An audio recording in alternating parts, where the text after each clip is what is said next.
오늘은 에베소서 4장 앞부분입니다. 제목은 교회는 성령으로 하나 되고 다양해지고 성숙한다라는 제목이 오늘 말씀의 제목입니다.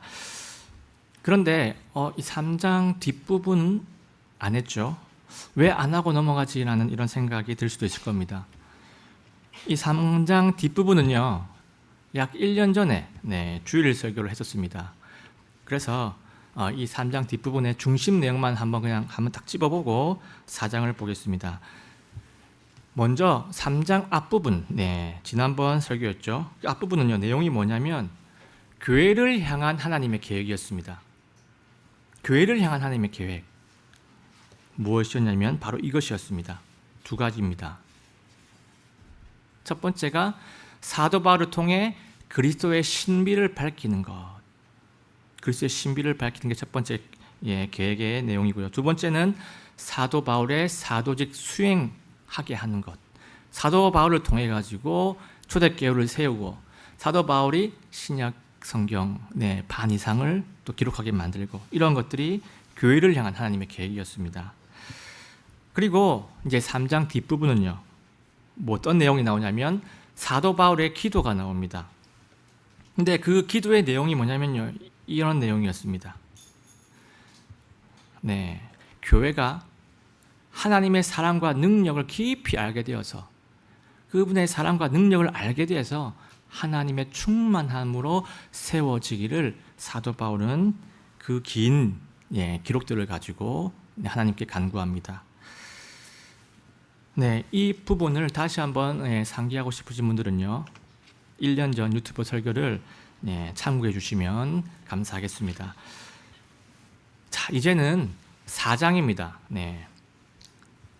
표를 보시면요, 4장부터 이제 주제가 바뀝니다. 3장까지가 이제 주제가 뭐냐면 하나됨을 이루신 하나님, 하나님께서 예수 그리스도의 거룩한 피로 하나가 되게 하셨습니다. 이건 이미 된 거예요.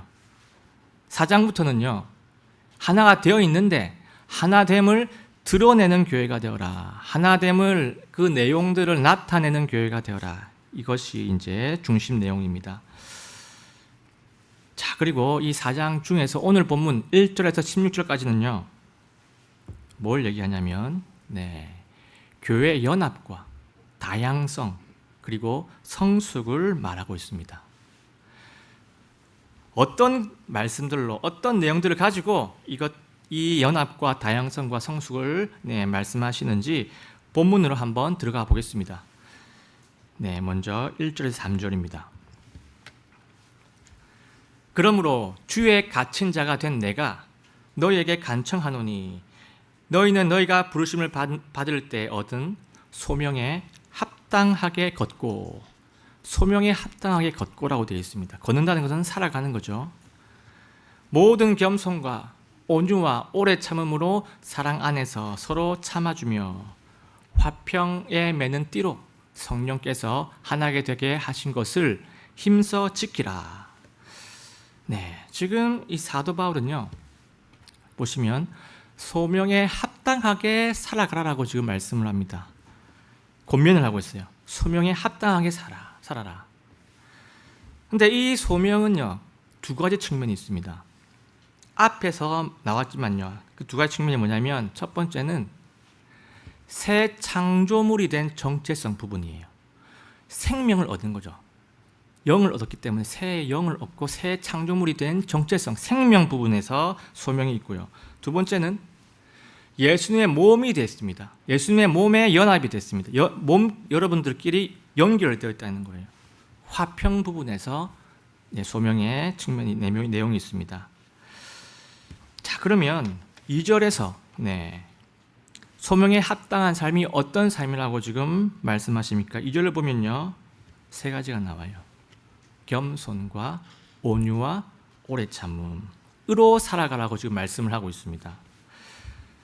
자, 이 세 가지는 어디서 많이 본 덕목들이죠. 사랑장에서 많이 본 덕목들입니다. 고린도전서 13장이 사랑장이라고 불리우죠. 자, 겸손, 온유, 오래 참음, 이 세 가지 중에 여러분들은 어느 부분이 가장 어렵습니까? 네, 고르기가 쉽지가 않습니다. 다 어렵죠. 어느 것 하나 그냥 쉽게 되지가 않습니다. 근데 이 세 가지는요, 상대방을 존중할 때 그때 나올 수 있는 것들이에요. 상대방을 존중할 때, 상대방을 존귀한 존재라고 여기면요, 겸손할 수 있습니다. 상대방을 존귀한 존재라고 여기면요, 나만 생각하지 않고 전체에서 나의 위치를 알고 나의 위치를 파악하고, 그러면 나는 나다가 아니고 겸손할 수 있습니다. 그리고 온유, 상대방을 함부로 대하지 않는 거죠. 함부로 대하지 않습니다. 오래 참음, 상대방의 부족함에도 시간을 두고 기다려줍니다. 예전에 나도 이랬었지. 지금도 나는 가끔 이럴 때가 있지. 이런 식으로 용납을 하고 기다려줍니다. 시간을 두고 기다려줍니다. 지금 이 덕목들은요, 언제 잘 발휘를 할 수 있냐면요, 누군가를 진짜로 사랑할 때, 그때 발휘가 되고 그때 발휘를 해야 하는 그런 덕목들입니다. 그래서 예를 들면 부모가 자식을 키울 때 특히 이런 것들이 발휘가 되죠. 자식을 사랑하기 때문입니다. 사랑해서 겸손할 수가 있고요, 사랑해서 온유하려고 노력을 하고요, 사랑해서 오래 참고 있습니다. 그런데 이 세 가지는요, 공동체를 하나가 되게 할 때도 그때도 필요한 덕목이라고 지금 3절에서 지금 말씀하고 있습니다. 교회는요, 예수님의 피로 이미 하나가 되어 있습니다. 앞에서 선포했죠. 3장까지가 이미 선포한 겁니다. 이미 하나가 되어 있습니다. 그런데 그것은요, 구조적인 얘기입니다. 구조가 그래 되어 있는 거예요. 구조는 이미 예수님 몸으로 연합이 되어 있습니다. 성령의 띠로 연결되어 있죠. 구조는 우리가 하는 부분, 우리 영역이 아니에요. 예수님이 그렇게 연합을 시켜 놨습니다. 이거는 하나님의 영역입니다. 그런데 문제는 구조가 아니고요, 실질적으로 하나가 될 수 있느냐, 마음적으로 하나가 될 수 있느냐, 행동으로 하나가 될 수 있느냐 하는 것이죠.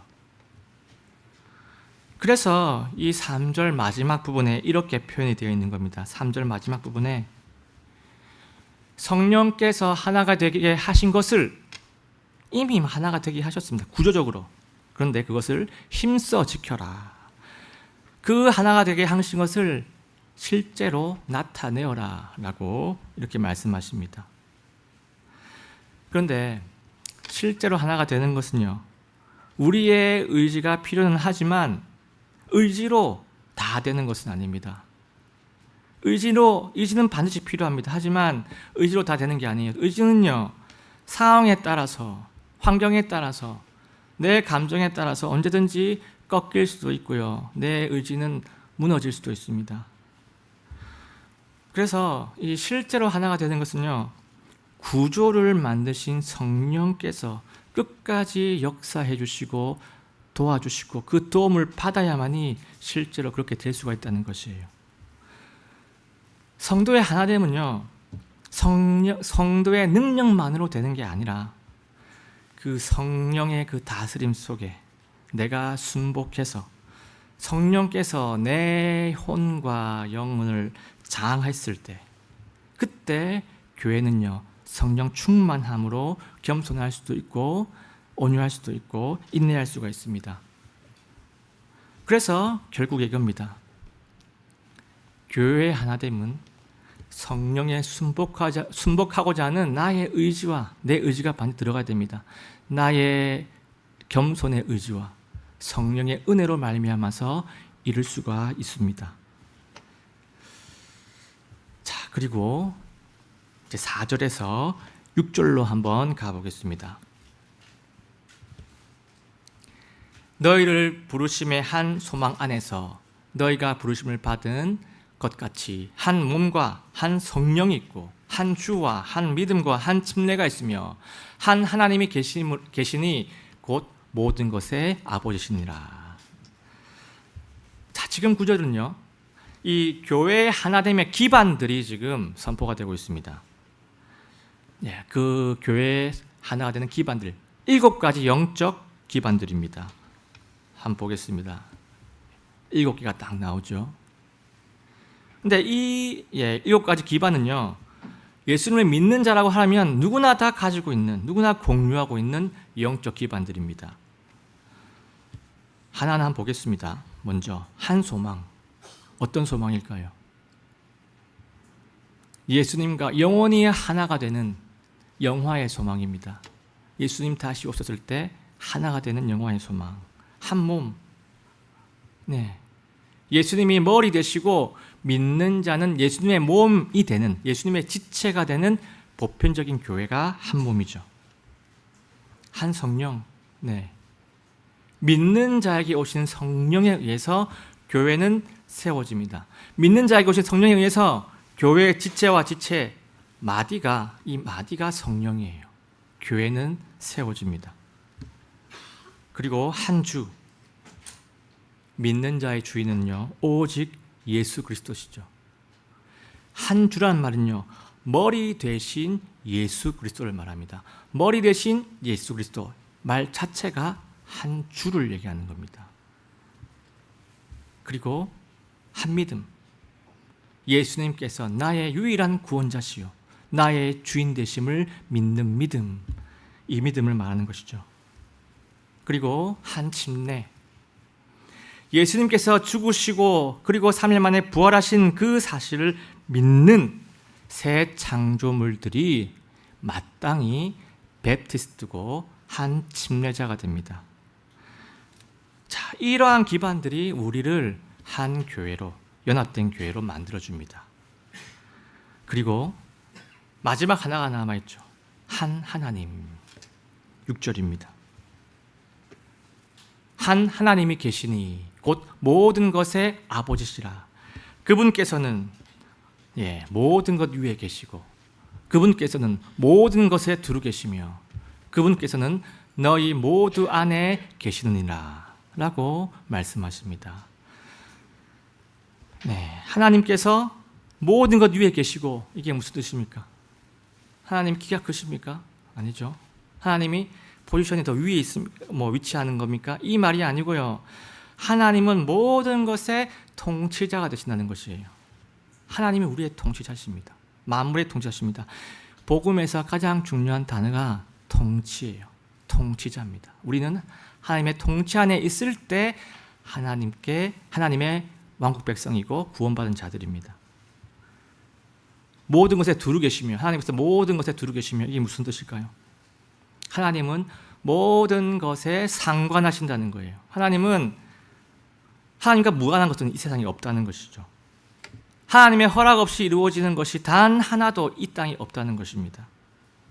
그리고 마지막에 너희 모두 안에 계시느니라. 하나님이 너희 모두 안에 계신다. 아, 내 안에 하나님 계시는구나.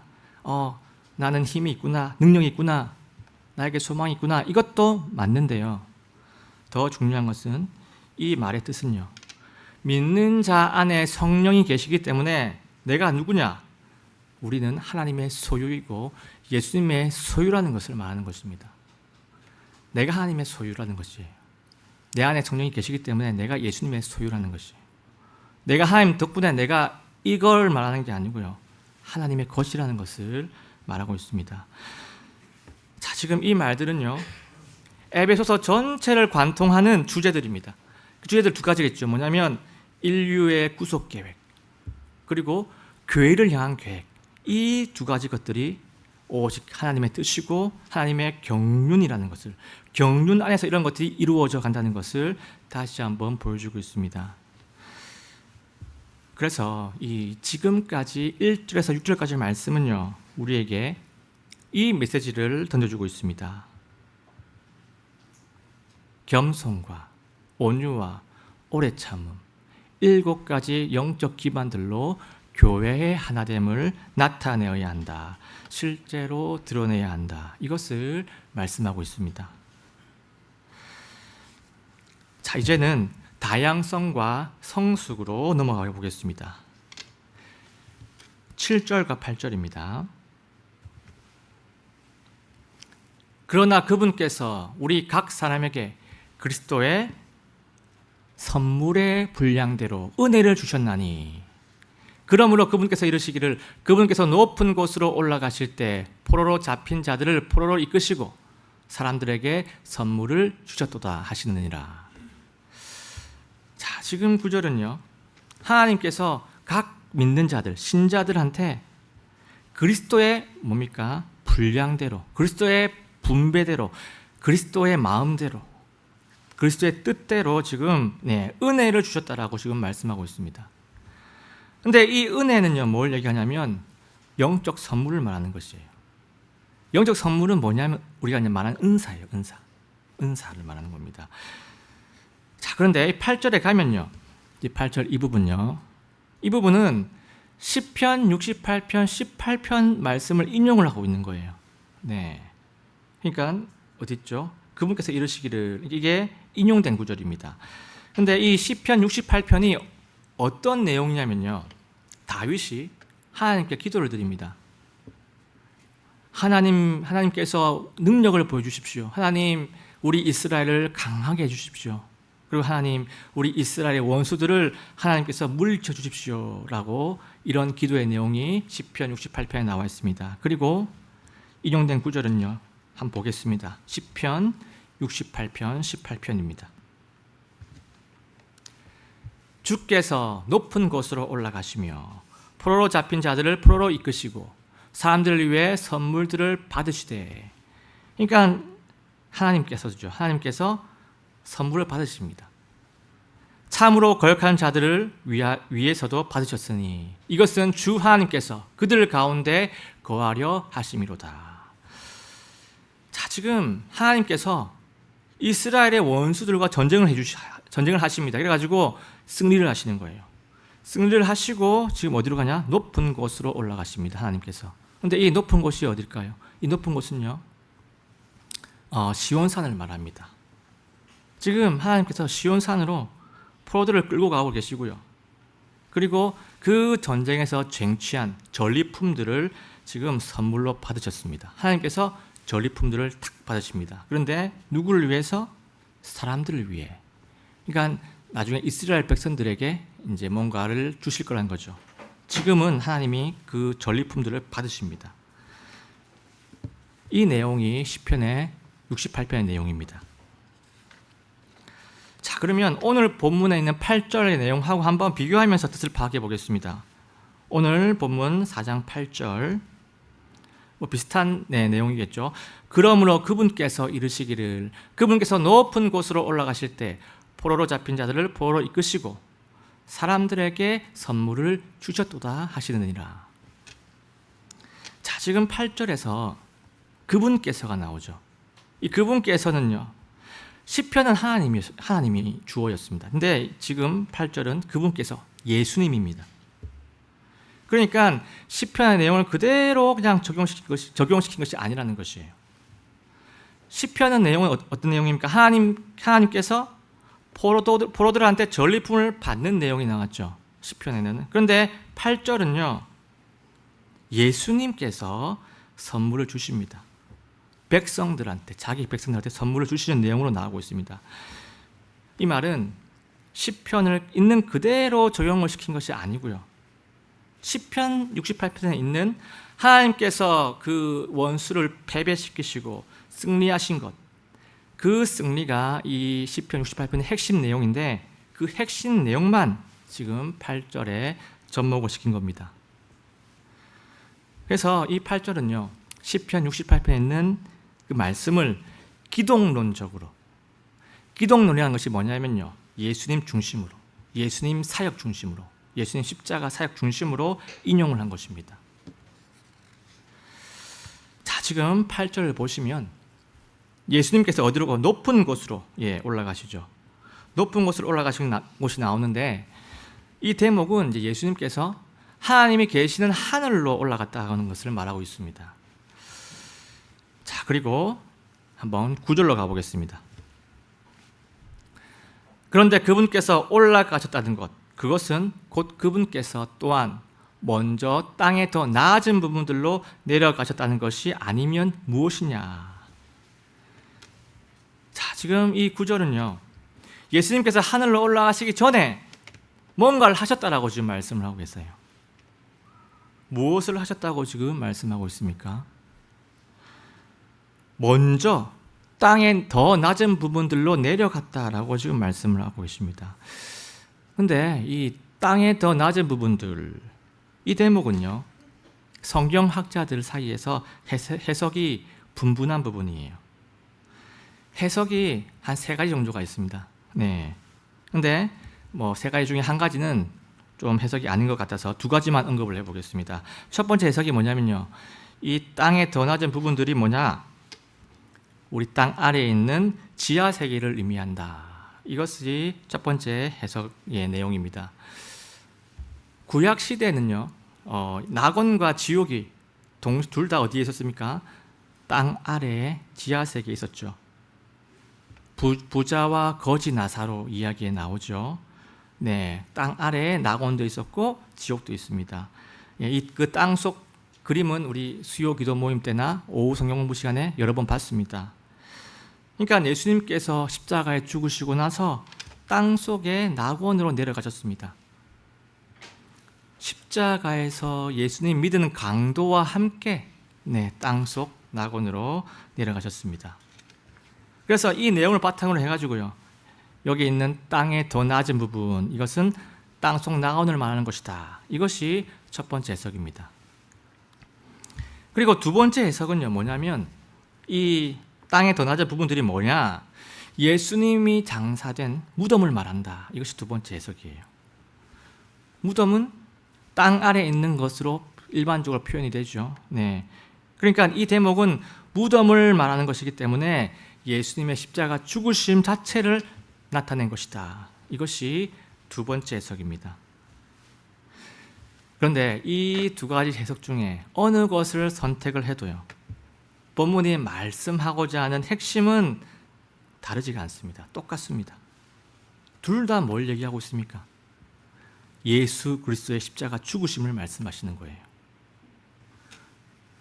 그런데 참고로 초대교회 시대 때 교부들, 그리고 그 이후에 오랫동안 이제 해석되어 온, 믿어온 해석은요, 첫 번째 해석입니다. 땅속 아래에 있는 낙원이다. 이 해석이 오랫동안 지지해온 해석이고요. 두 번째는 현대에 와서 이 두 번째 해석의 소리가 들려지고 있는 그런 상황입니다. 자, 그러면 첫 번째 해석으로 다시 구절을 보면요, 그런데 그분께서 올라가셨다는 것, 그것은 곧 그분께서 또한 먼저 땅의 더 낮은 부분들로 내려가셨다는 것이 아니면 무엇이냐. 이게 무슨 말이냐면요, 예수님께서 십자가에 죽으시고 땅속 낙원까지 내려가셨다가 부활하셔서 하늘로 올라가신 것이 확실하다라는 것이에요. 이런 십자가의 과정과 십자가의 사역 과정과 부활의 과정이 확실하다는 뜻입니다. 그러니까 이 8절과 9절은요, 예수님께서 죽으시고 부활하시면서 승리로 죄와 사망의 권세를 다 이기셨다. 십자가의 승리를 지금 선포하고 있는 겁니다. 승리하신 예수님, 부활하신 예수님, 승리하신 예수님이기 때문에 자신의 백성, 신자들한테, 교회 성도들한테 승리의 영적 선물을 막 부어주신다. 이것을 말씀하고 있는 겁니다. 자, 그리고 10절입니다. 내려가신 분께서 또한 모든 하늘들보다 훨씬 위로 올라가신 바로 그분이시니 이것은 그분께서 모든 것을 충만하게 하려 하심이라. 승리하시고 부활하시고 승천하신 예수님은요, 온 만물의 왕이 되십니다. 그 왕께서 이 세상을 다스리시고요, 그리고 어떻게 됩니까? 그분의 영이신 성령께서 이 땅에 내려오십니다. 예수님은 하늘 왕자로 올라가시고 그분의 영이신 성령께서 이 땅에 내려오시는 것은요, 예수님의 방법이에요. 예수님의 통치 방법입니다. 성령이 다스리는 것은 예수 그리스도가 다스리시는 것이에요. 이 사건이 바로 그 유명한 오순절 성령 강림 사건이죠. 이때부터가 신약교회 시대의 시작입니다. 성령이 오신 이후로부터. 이 신약교회 시대는요, 그리스도의 영이신 성령이 역사하는 성령 시대입니다. 그래서 11절로 자연스럽게 이렇게 이어질 수가 있습니다. 예수님이 보내신 성령이 역사하는 시대다. 11절, 12절 한번 보겠습니다. 그분께서 어떤 사람들은 사도로, 어떤 사람들은 대언자로, 어떤 사람들은 복음 전도자로, 어떤 사람들은 목사 겸 교사로 주셨으니 이것은 성도들을 완전하게 하고 섬기는 일을 하게 하며 그리스도의 몸을 세우게 하려 하심이라. 승리하신 우리 예수님은요, 교회 각 성도들한테 영적 선물을 주십니다. 하나님께서 그 원수들과 전쟁해가지고 승리하셔가지고 백성들에게 선물을 준 것처럼요, 예수님께서 영적 선물들, 성령의 영적 선물들, 은사들을 성도에게 부어주십니다. 누구는 사도로, 누구는 대언자로, 누구는 목사 겸 교사로, 누구는 다른 것으로 그리스도가 정하신 대로, 예수님 마음대로, 성령님 마음대로 다양하게 은사를 부어주십니다. 그런데 이것이 바로 교회의 다양성이라는 것이죠. 우리 교회를 봐도요, 이렇습니다. 이 성도님들이 가지고 계시는 은사, 영적 선물들이 너무나 다양합니다. 휘황찬란합니다. 누구는 섬김으로, 누구는 악기 반주로, 누구는 찬양으로, 누구는 교사로, 누구는 전도로, 제가 부러울 정도로 영적 선물들이 눈이 부십니다. 중요한 것은요, 이 예수님이 주신 이 다양성들, 이 영적 선물들이 합쳐지고 모아져 가지고 교회가 세워진다는 것이에요. 이 다양성들이 모아져서 융합을 하고 조화를 이루어 가지고 예수님 몸다워진다는 것입니다. 자, 고린도전서 12장 22절, 24절, 25절. 이 말씀은 좀 많은데 그래도 천천히 의미를 생각하면서 다 같이 읽어봤으면 좋겠습니다. 시작. 아니라 몸에서 더 약하게 보이는 그 지체들이 더욱더 필요하며 이는 우리의 아름다운 부분들이 부족한 것이 없기 때문이라. 오히려 하나님께서 몸을 다 같이 고르게 그 부분에게 존귀함을 더 풍성히 주셨으니 이것은 몸 안에 분쟁이 없게 하고 지체들이 서로 같은 보살핌을 받게 하려 하심이라. 아멘입니다. 이 말씀은요, 우리의 마음을 참 따뜻하게 해줍니다. 예수님의 따뜻하심이 그대로 다 느껴지는 그런 말씀입니다. 나도 예수님 몸에서 참 존귀한 사람이라는 것입니다. 나도 목사님, 집사님, 부장, 성도님은 다 동등하게 똑같이 아름다운 지체라는 것이에요. 예수님이 구원한, 교회에 없으면 안 되는, 예수님께 없으면 안 되는 특별한 사람이 바로 나라는 것이고요. 그 특별한 지체가 나와 내 옆에 있는 사람도 마찬가지라는 것입니다. 예수님의 목숨값으로, 예수님의 피값으로 살아난 몸의 한 지체이고 예수님 패밀리 멤버라는 것입니다. 그 말씀을 지금 12절에서 하고 있습니다. 이제 13절로 한번 넘어가 보겠습니다. 이로써 마침내 우리가 다 믿음과 하나님의 아들을 아는 일에 하나가 되어, 자, 하나님의 아들을 아는 일이라고 했습니다. 예수님을 아는 일입니다. 그러면 어떻게 됩니까? 완전한 사람에 도달하며 그리스도의 충만하심에 장성한 분량에 이르니. 아멘입니다. 자, 여기서 이제 이로써가 나오죠. 이로써라는 말이 이제 무슨 의미냐면요, 성령의 영적 선물들, 은사들 덕분에 성도들이 다양해져서, 이 말입니다. 다양해져서, 성령의 은사로 우리가 다양해져서 어떻게 됩니까? 그러면 어떻게 됩니까? 예수님을 아는 일에 하나가 되고, 예수님을 알게 되면 예수님의 뜻을 아는 거죠. 그러면 교회로 치면 머리이신 예수님의 뜻을 알게 되는 겁니다. 그러면 그 지체들은 어떻게 됩니까? 머리가 뭘 원하는지 알기 때문에 머리가 말하는 대로 살아가고요, 머리대로 말하고 머리대로 행동을 하게 되고 머리대로 움직이게 됩니다. 내 행동, 내 생각, 내 삶 자체가 그리스도가 된다는 것이에요. 이것이 뭡니까? 이것이 성화이고요.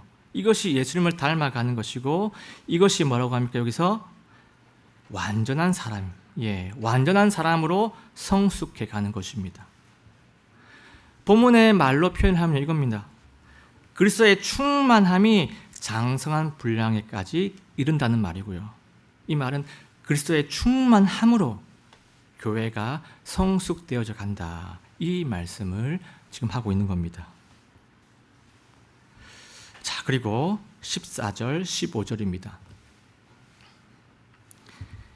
이것은 우리가 이제부터 더 이상 아이가 되지 아니하여 사람들의 속임수와 몰래 숨어서 속이려 하는 자들이 사용하는 간교한 술수에 의해 교리의 모든 바람에 이리저리 흔들려 밀려다니지 아니하고, 그리고 15절, 오히려 사랑 안에서 진리를 말하며 모든 일에 성장하여. 자, 성장입니다. 그런데 그분께 다 다르게 하려 함이라. 그분은 머리시니 곧 그리스도시니라. 아멘입니다. 지금 이 구절은 뭘 얘기하냐면요, 우리가 신앙적으로 흔들리고 믿음이 흔들리고 교리적으로 흔들리는 것을 막고 성장할 것을 지금 말씀하고 있습니다. 그런데 무엇으로 성장을 할 수 있습니까?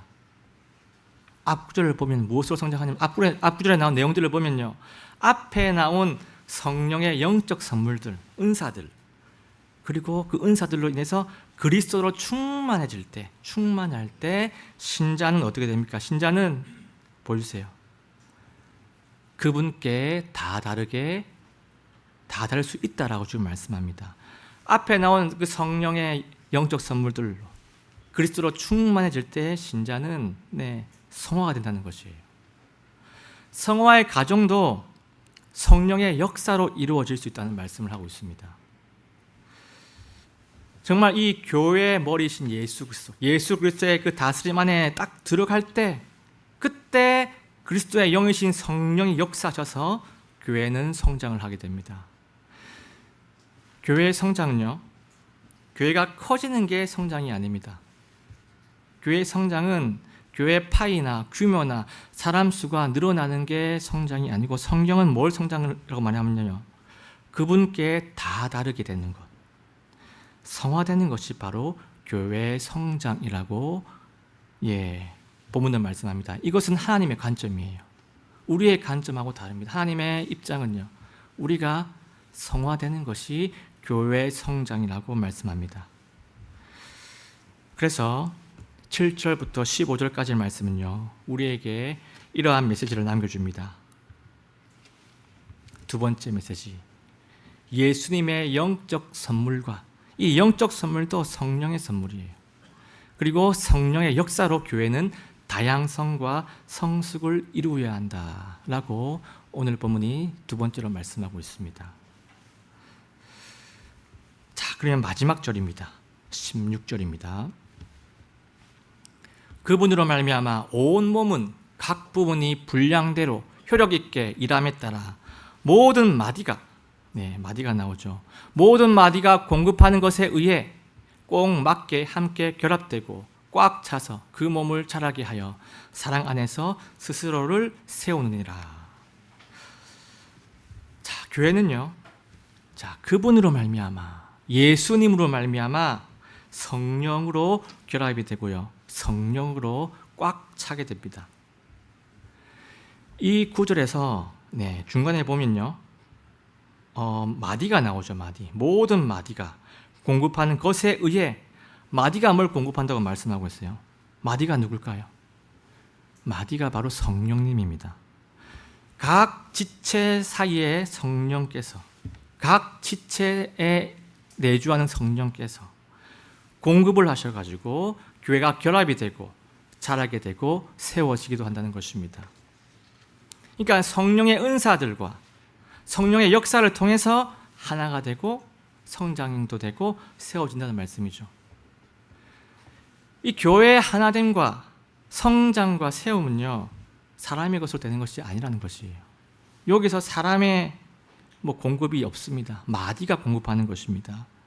사람의 것은요, 일시적인 것이고 겉으로 보이는 것이고 본질이 아닙니다. 성령의 것은요, 진짜 결합을 하는 것이고 진짜 성화가 되는 것이고 진짜 세워지는 것입니다. 성령으로 된 관계는요, 세상 문제로 깨지지 않고 세상 문제로 떨어지지 않고 육의 문제로 무너지지가 않습니다.